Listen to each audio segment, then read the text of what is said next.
And what we're looking at here is a drip cut. This would be a small notch.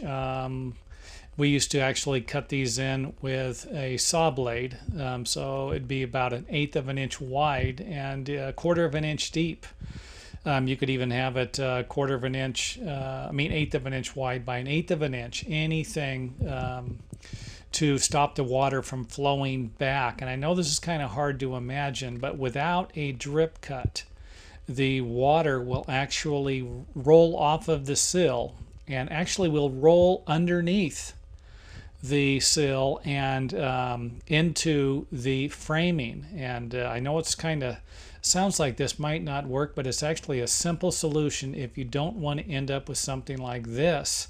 Here's a window that I removed and had plenty of water damage. Now, it was an aluminum window, but you could end up with something like this if you get enough moisture.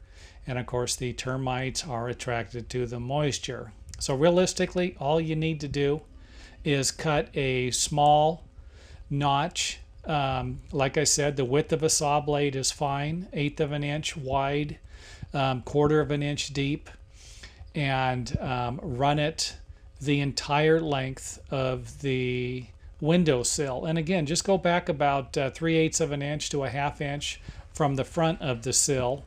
Obviously, you're going to need to plan this out. You aren't going to want the notch to be under the stucco, or next to the wood siding. You will want it to be away from it, preferably 3/8 of an inch minimum to a half inch, anything to keep it away. And this will actually prevent the water from rolling back. I know some of these things are kind of hard to imagine, but they work.